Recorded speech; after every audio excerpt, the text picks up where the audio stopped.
think that's what's important for me here. I'm very lucky to have been elected with the support of local people and to have perhaps grown up in an environment that exposed me to the political sphere. But I want it to be the same for every other woman in this country.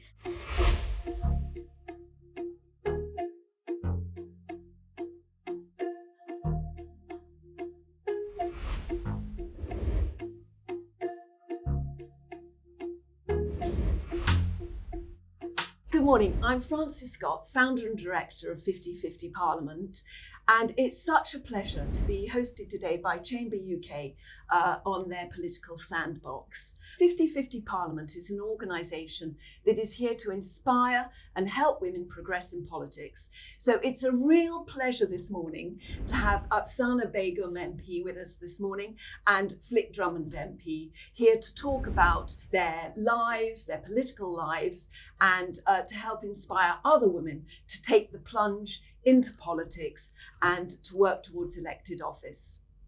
So I'd like to start really by asking both of you, but maybe Apsana, you'd like to start because alphabetically, about how you started your career in politics and when did it start and why did it start, and how you've actually made it to Westminster in 2019. I mean, many congratulations. Thank you. Well, before I got elected, I was actually working in inequalities. So I specialised in looking at organisations and how they could sort of further representation within their workforces. So, for example, I worked in the housing sector, looking at housing associations that employ women, local women in particular, and at which point their career sort of stagnated and why that was the case. So coaching women, mentoring women, and looking at those sort of systemic and institutional barriers, but also working in higher education as well. And we know that across the higher education sector, there continue to be women in particular sectors within the higher education sector. I sort of specialise in the sciences and looking at sort of various different subject areas and STEM and the sciences in particular, looking at the barriers there as well. One of the things that I was incredibly proud of working on was the first gender reassignment policy in the housing association I worked for.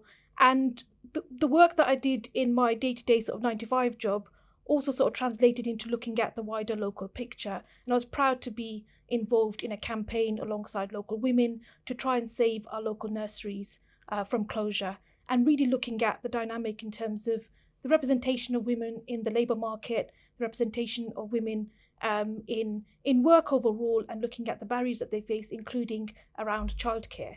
And so when did you take the plunge for elected office, and Yeah. what level was it? Yeah, and I think, I mean, really, essentially, I was so inspired by these women, looking at the way in which they weren't, in the spirit of the suffragettes, really, across the East End of London. I felt that they took inspiration from that, and they were demanding not just, they weren't demanding charity, they were demanding their political rights and for their political voice to be heard. And I took a lot of inspiration from that. I took a lot of inspiration from that grassroots activity that was happening of women empowering one another, supporting one another, and campaigning alongside one another. And then I decided to really take that step forward, to come forward and lead them and to empower them by seeing what is possible in terms of representation in Parliament and taking these issues forward, whether that's in education, childcare, women's rights, and a multitude of different areas as well. And were you involved in local politics first, or did you go straight for Parliament? I mean, I was proudly elected the first British Bangladeshi secretary of the Tower Hamlets Labour Party in my area. That was a significant milestone. And what that also signified was, again, that sort of bottom-up approach of organising in our communities. Right.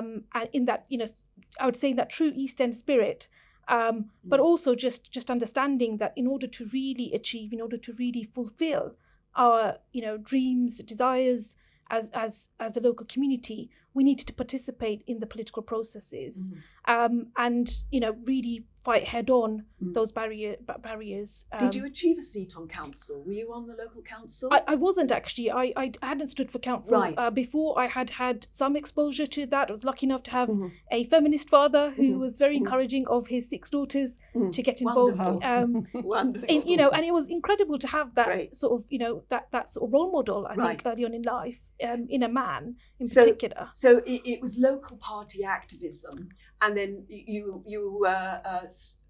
stood for selection and were selected and won the seat. That's right. Yeah. Wow. Amazing. Completely different from my journey. So Flick, over to you.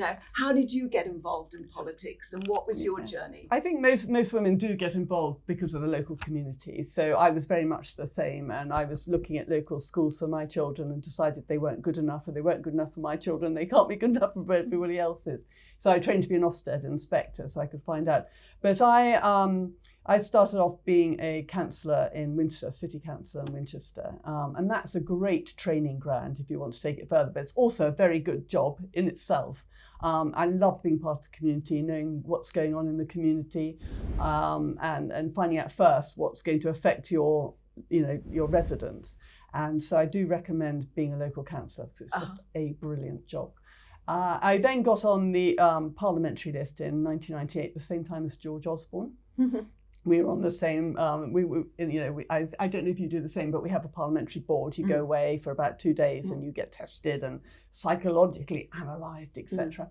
And I got through that. But then my husband got a job in New York, so we went out there. Very interesting time between 1999 and 2004 during 9/11, which made me very European, actually, watching how the Americans reacted. And I came back in 2004 and I was straight back on the list because we have a list of people. And I stood in 2005 in a No Hope seat in Southampton. And then I got selected in Portsmouth South in 2007 and moved there from Winchester in 2008. And then I didn't win in 2010. But I thought I'd carry on because obviously we'd moved, all the expense of moving. It's a great community in Portsmouth. And I just want to ask, so your husband was happy to follow you at that point? He was, exactly. Right, but, so it requires a little bit of a... Exactly, a bit of juggling. I mean, it meant a much longer commute because he was working in London. And eventually we had to remortgage our house and buy a small flat in London because he couldn't cope with the commute. But yeah, I mean, this is the point, isn't it? It's having to deal with the whole family as well. Yeah, juggling. And the children, who fortunately were almost grown up by that stage. And then in 2015, I stood again Portsmouth and I won. And then 2017, Theresa May called the election. The students again turned out to vote for whoever was going to offer them free tuition fees, big university city, Portsmouth. So, and that happened in 2010 too. The Lib Dems offered them free tuition fees, so the Lib Dem got in. 2015, nobody offered them anything, so I won, which means that the sort of general nature of the place is probably more conservative. 2017, the Labour Party offered them free tuition fees, so the Labour candidate won. And then 2019, the candidate in Meon Valley, which really had been my home area for the last 36 years, he stepped down a week before nominations had to be in. So they had to do a rush selection. Right. There were 3 of us, and I was very, I knew most of the people in the audience, and including my mother, who I think was sitting there at the back with a bottle of wine. And I was very, very fortunate to get reselected, and then I'm back in Parliament again. So my journey has been very much up and down, but you really have to have perseverance and real, ambition and commitment to getting there in the end. And persistence. It sounds like persistence pays off in both your cases. And how have you juggled, family life and a political career? Well, I was very lucky in that I had my parents lived close by, and my mother did a lot of the childcare, and I juggled around that. When I was working as an Ofsted inspector, often I had to go away to inspect. My mum would move in, and then she would look after them, and then sometimes I had to come back, go straight to council meetings. So she would, I was incredibly lucky. I don't think I could have done it without my mother. I have to say, of course, people are really very resentful when women get asked that question because they suggest that men don't get asked it. But I do think men should be asked the same question because I think it's important to acknowledge, that family life's an important part of everybody's life. But of course, men tend to delegate it. It's always been the case. Men have delegated it to women. So, and how are you finding being in Parliament now, Flick? Well, I mean, I love it because I expect Apsana says the same, because, you can do such a wide range of topics, and, you can go from, education to foreign policy, and I'm on the Public Accounts Committee, so we look at all the different departments. I'm also on the Education Select Committee along with Apsana, and that is, there's something that I'm desperately trying to reform. I'm working with the Labour Party, I'm working with the NEU to try and put lots of changes into place. Mm-hmm. So getting there slowly, I'd say. And do you think there's a benefit in having older women at Westminster?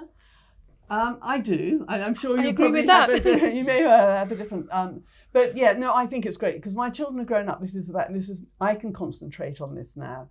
It is very difficult to do family, politics, and work. You can do politics and family, which would include being an MP, or you could do work and family or work and politics. But all three is actually very difficult, and it's a big juggling. Okay. You have to have a very supportive partner and family, a good family net around you. I think Flick's just made a really important point here. I mean, I think, we're not rose tinted about it. We're very real about what the reality is like for us as women in Parliament. Mm. And Flick's just, gone through that trajectory of family life, work, home, and her comment there about, needing a supportive partner. I mean, I've heard that from a number of colleagues from right across the House.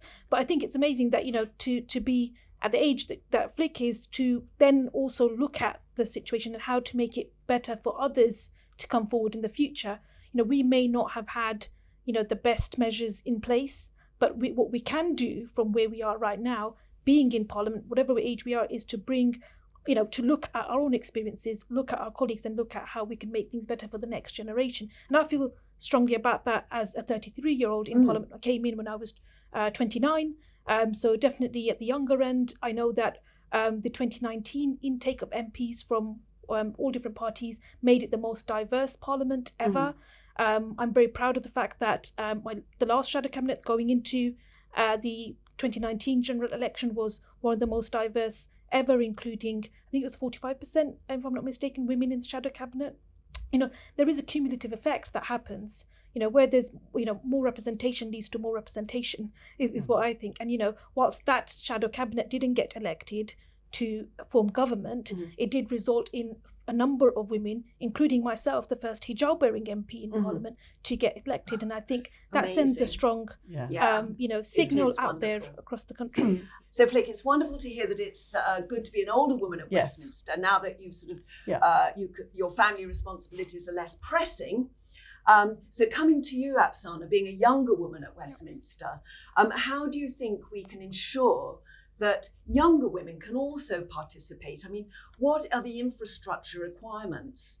I gather now that there are childcare facilities, there is a nursery, which used to be the case, which never used to be the case. And that was introduced, I think, by John Bercow, wasn't it? Yes, I think it's been there for some time. Now.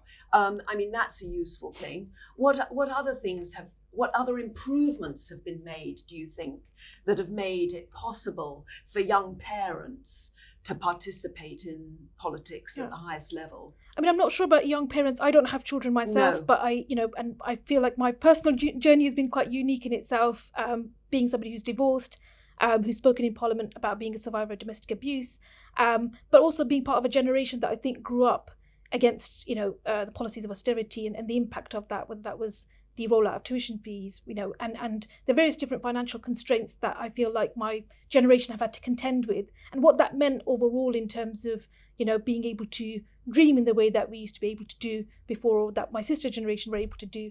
But despite that, being able to sort of aim high, but also think about the country as a whole. And I think what's important from my position and my perspective is that it's not just about career opportunities for a few. It's about opening up opportunities for all women up and down the country, Mm-hmm. whatever background they may be from, and not, and not seeing the inequality that we experience in the country being resolved by uplifting a few people who may have the opportunity, for example, to enter Parliament or to be in that privileged position. And I think that's what's important for me here. I'm very lucky to have been elected with the support of local people and to have perhaps grown up in an environment that exposed me to the political sphere. But I want it to be the same for every other woman in this country. And I think that includes varying different strategies and measures. And one of the things that I thought about actually as I was getting elected was actually how financially challenging it can be to stand for selection and election. And I think that there should be, and I think all parties should probably consider this, a fund of some kind for women to be able to tap into, because that journey, whether that's a short election like myself and Flick experienced, I had a 6-week election before I was elected, but for some women, for example, that are running a campaign for 2 years, 3 years after getting selected, but then working at the same time full time, and then the childcare challenges that may arise as well. It can be incredibly straining to stand and be the person to say, I want to lead this local area and represent them in Parliament. I gather there is a fund available now called Activator, which is being run by Elector. So there are ways that women can actually access, and I think all the parties are trying to address this one way or another. But absolutely, so there are financial hurdles,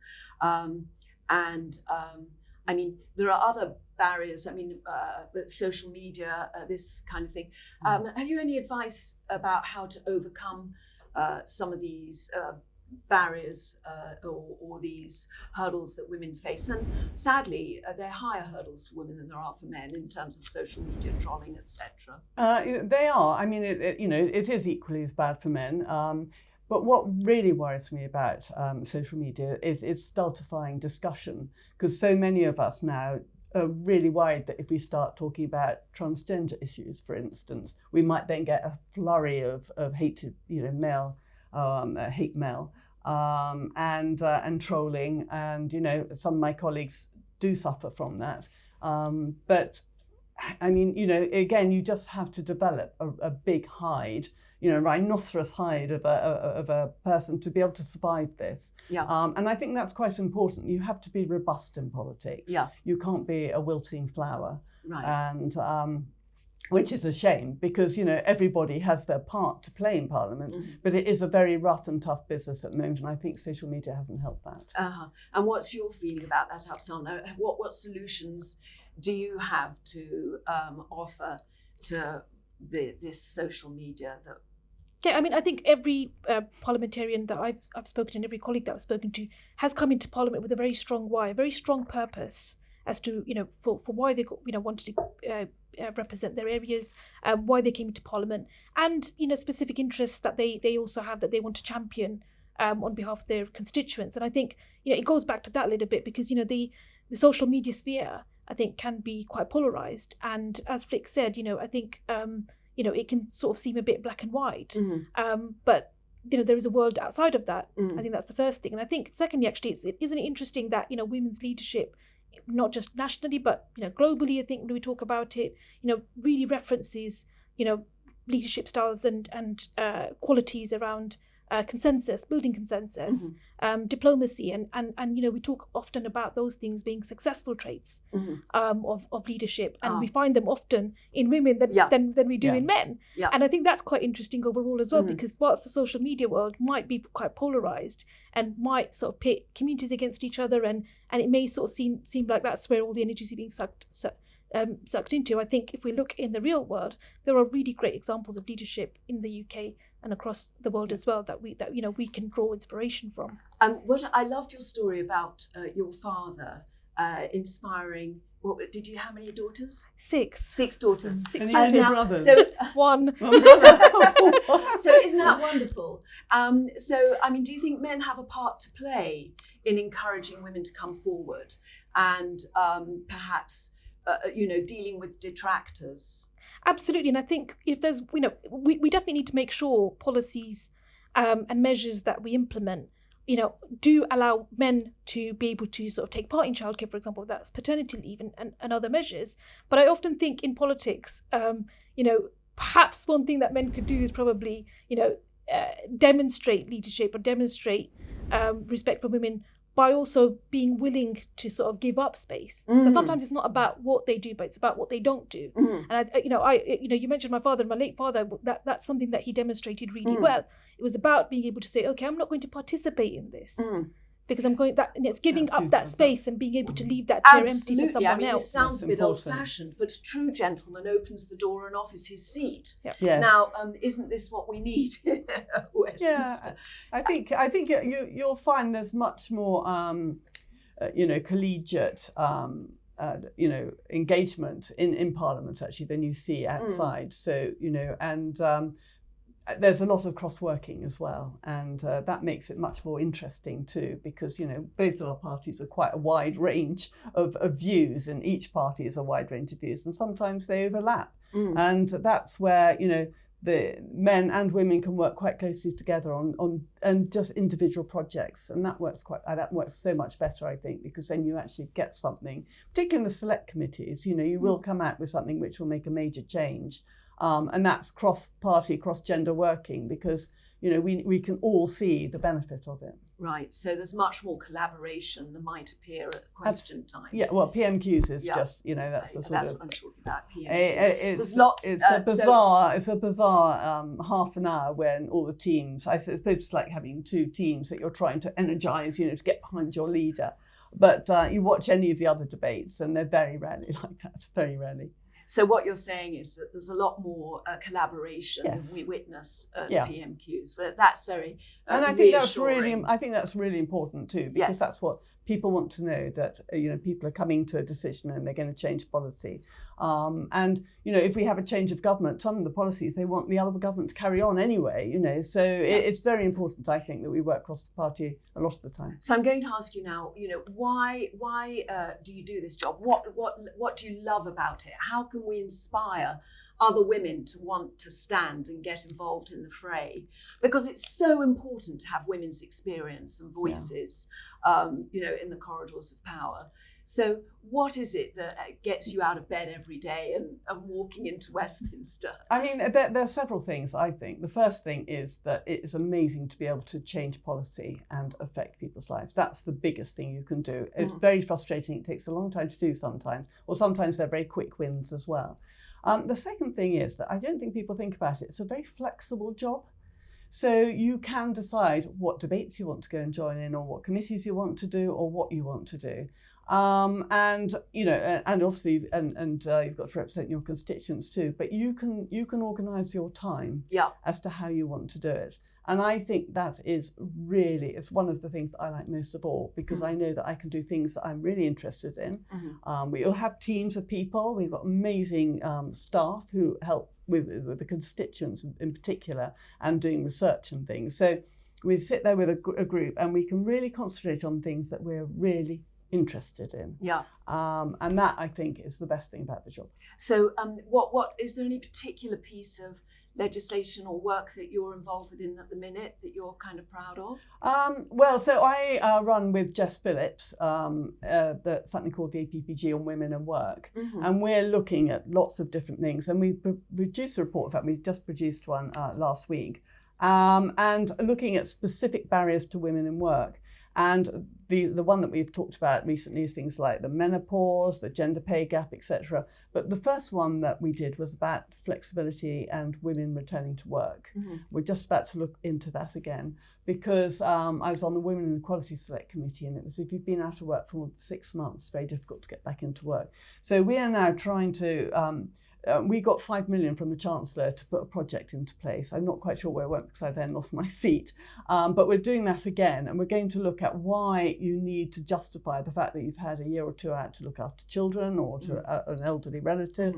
And that should all be part of your your person, your CV, your CV. Parenting it is should relevant be seen experience. as important, just because you weren't paid for it. Yeah. And unpaid work is just exactly. As, Those are the things, and just trying to and we found that it's become the most popular APPG. It's absolutely packed, but we've managed to change things slowly. Sometimes they're not very sort of, you can't grab and say that's what we've done, but it's changing society and the way they think about it. And to you, Apsana, I mean, is there anything that you're particularly interested in or you're proud of?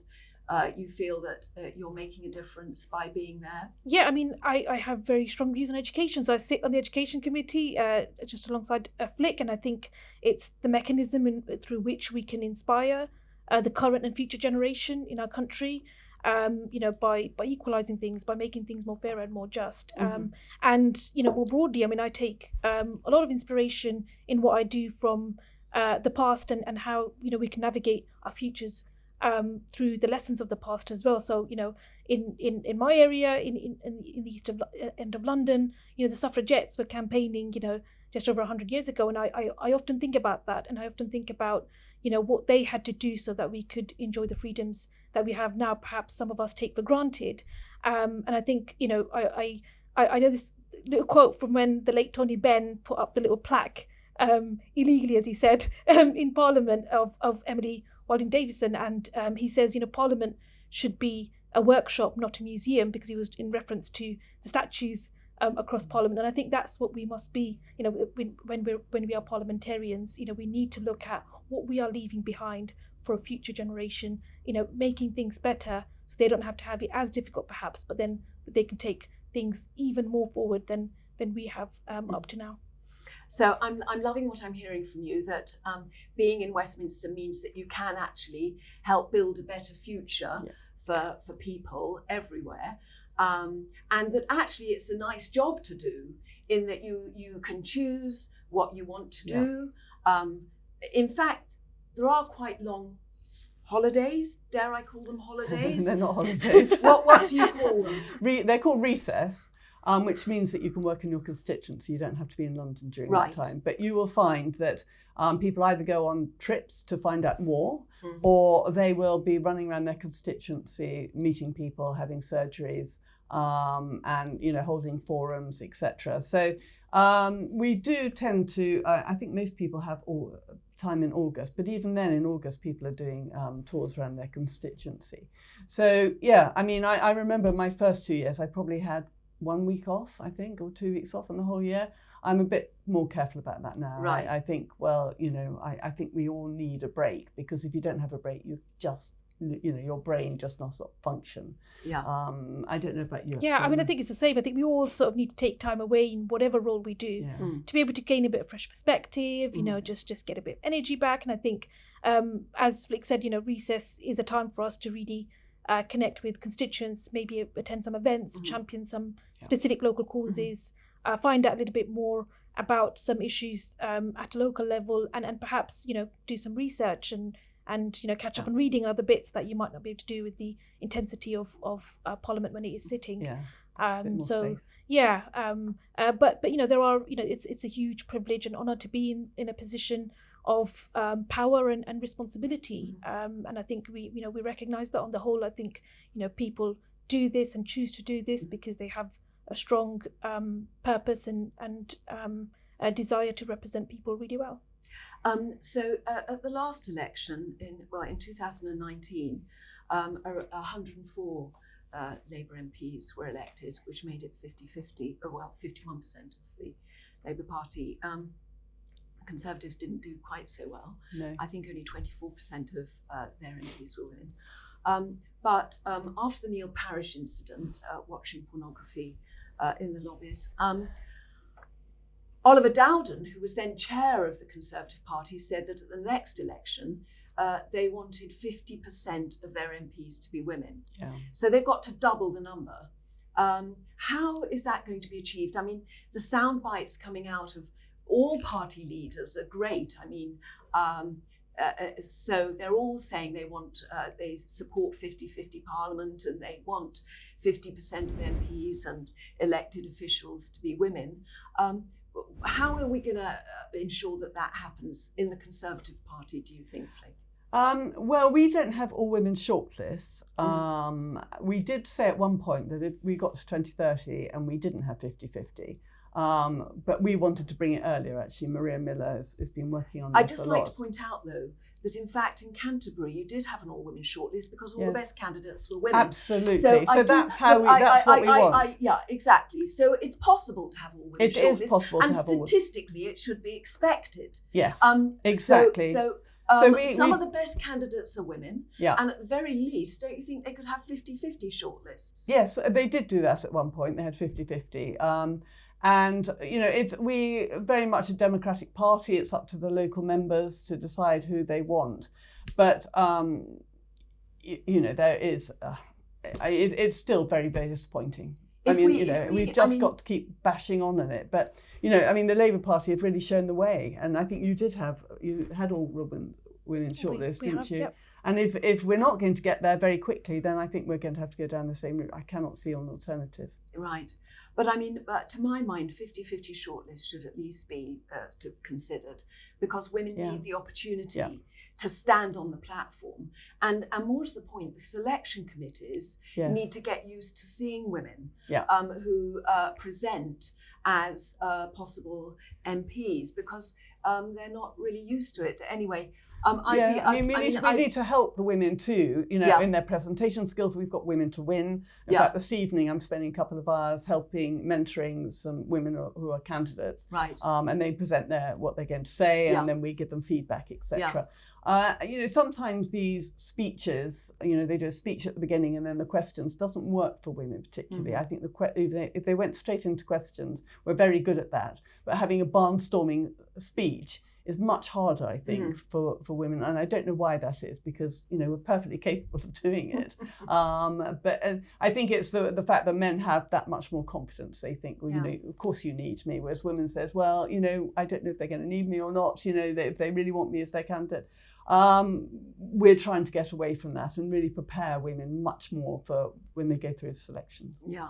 Well, I've just been reading Mary Beard, Women and Power, and oratory is a device that was invented by the ancient Greeks, you know, and is a very masculine device. I mean, whereas what we're looking to develop is a more sort of feminine approach to power. I mean, we don't necessarily need women to turn out like men. Exactly. What we need is Westminster to put out the welcome mat to women.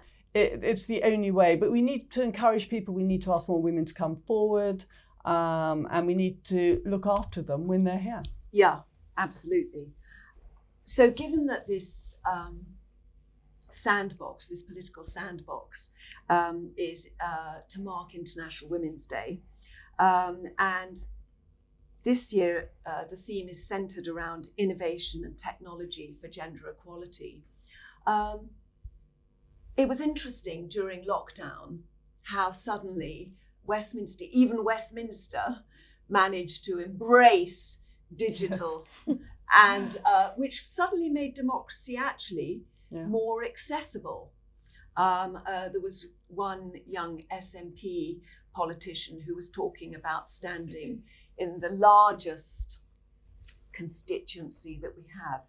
And she said it was only possible. She didn't have the financial wherewithal to drive around the constituency, but because she was doing Zoom meetings, she managed to meet her electorate that way.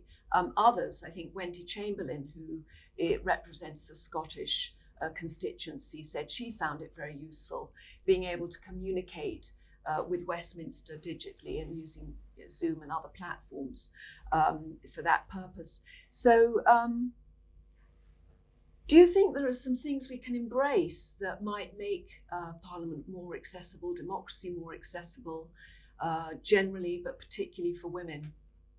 I think so. I mean, I use Zoom a lot now. So if constituents want to speak to me quickly, we use Zoom. We have lots of meetings on Zoom now. You know, we have many more meetings with local organisations by Zoom too. So, you know, we can do things a lot quicker.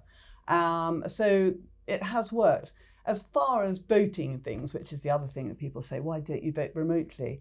I think voting in the lobbies with all your colleagues is very, very helpful. It means that you can sit in your office all day, doing emails, etc. And it's a very lonely business. So I think, getting there, talking, being able to approach ministers or shadow ministers, and talking to people is what we're there for. We're there to talk to people. So you do need to talk to people in person. But the COVID has made us work so much more efficiently by using, digital technology. And what's been your experience, Apsana? I think actually, hasn't it been interesting in the pandemic how I think, with the use of the Zooms and all the technological sort of mechanisms that we all adjusted to, how much I think it sort of made more visible the invisible unpaid labour that a lot of women do. And I think whether that was, women in the background of the school screens, the pupils on the school screen, just thinking about, how much that went in to sort of keeping things going in the pandemic and how much work women do without sort of getting paid. And I think that was something that really stood out for me in the pandemic. And I, was really hoping for a more intersectional feminist recovery coming out from the pandemic. But I think going forward, I think, I think there has been a little bit of a shift in the way in which we are talking about work in particular. And exploring how things could be made more hybrid and opening up, room for that, as particularly in the workplace. And I know, we've talked about, sort of the Tory party track record on women's rights. I'm really proud of my party's track record on women's rights, but I think there is more that can be done. And I know certainly from my experience, I know that, party environments could be made at a local level, for example, more accessible, more open, and being able to have hybrid meetings where we usually meet at least once or twice a month in the evening, 7:30, which kind of coincides with bedtime for a lot of people, putting children to bed, making those online and making that as an option has made it able to has made the option available for more women. But there is the other sort of end of that as well, and I think it is about making things safer and more accessible as well. And absolutely. I think that's a challenge that I think we need to sort of start exploring a little bit better as we become more attuned and more sort of adjusted to working more openly with technology. Well, that's really interesting to hear because 50/50 Parliament has embraced the digital technology, and we run bite-sized meetings every week to support women on Tuesday there for the Labour Party, Wednesday for Lib Dems, and Thursday for the Conservative Party. And what we really want to do is encourage women to sign up to Stand if they want to progress in politics, so that our friendly network of support can help them take the next step. We offer every woman who signs up to Stand a 50/50 buddy. They're invited to bite-sized meetings once a week. And for women from minority groups, we offer special bespoke support. And every month we run Zoom meetings to reach out to different communities of women to encourage them to sign up to Stand. So thank you very much indeed, Apsana. Thank you so much, Flick, for being here today. I think your stories are inspirational. It's wonderful to hear how much you enjoy representing your constituents at Westminster and what a difference you think your job and your role there is making. And I'm absolutely certain that your presence as women in the corridors of power is definitely making a difference to all our lives. So thank you for being there. Well, thank you very much for inviting me. Thank you.